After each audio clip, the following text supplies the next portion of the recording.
2 മാങ്ങ എടുത്തിട്ടുണ്ട് ഞാൻ. മൂവാണ്ടൻ മാങ്ങയാണിത്. ഇത് തൊലി ചെത്തിയ ശേഷം നമുക്ക് കുഞ്ഞായിട്ട് അരിഞ്ഞെടുക്കാം. ചോപ്പ് ചെയ്തെടുക്കുക അല്ലെങ്കിൽ ഗ്രേറ്ററിൽ വെച്ചിട്ട് ഗ്രേറ്റ് ചെയ്തെടുക്കുകയോ ചെയ്താൽ മതി. ഞാൻ ആ 2 മാങ്ങയും ഇതുപോലെ ചോപ്പറിലിട്ടിട്ട് കുഞ്ഞായിട്ട് ഇതുപോലെ അരിഞ്ഞെടുത്തിട്ടുണ്ട്.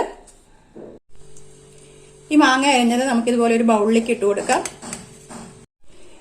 ഇനി ഈ മാങ്ങയിലേക്ക് ഇതുപോലെ കുറച്ച് ചുവന്നുള്ളിയാണ് വേണ്ടത്. ഞാനൊരു 10-16 ചുവന്നുള്ളി എടുത്തിട്ടുണ്ട്, ചെറുതും വലുതുമായിട്ട്. ചുവന്നുള്ളി എത്ര ഇട്ടാലും അത്രയും ടേസ്റ്റ് ആണ്. ഇത് വളരെ കനം കുറച്ചിട്ട് വട്ടത്തിൽ അരിഞ്ഞെടുക്കാം.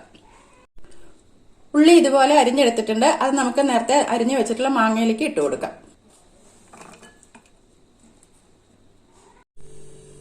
ഇനി ഇതിലേക്ക് 3 പച്ചമുളകാണ് ചേർക്കുന്നത്. എരിവുള്ള പച്ചമുളകാണ്. ഈ പച്ചമുളക് നമുക്ക് വട്ടത്തിൽ അരിഞ്ഞെടുക്കാം.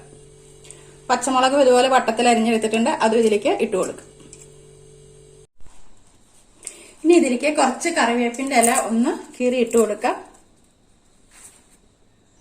ഇനി ഇതിലേക്കുള്ള ഉപ്പും കൂടി ഇട്ട് കൊടുക്കാം. ഇനി നമ്മൾ ഇതിലേക്ക് ചേർത്ത് കൊടുക്കുന്നത് തേങ്ങാപ്പാലാണ്.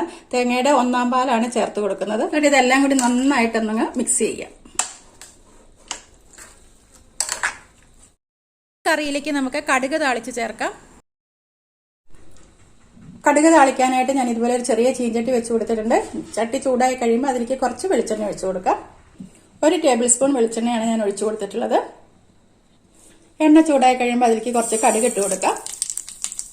കടുക് പൊട്ടി തുടങ്ങുമ്പം അതിലേക്ക് 3 വറ്റൽമുളകും കുറച്ച് കറിവേപ്പിന്റെ ഇലയും കൂടെ ഇട്ട് കൊടുക്കാം.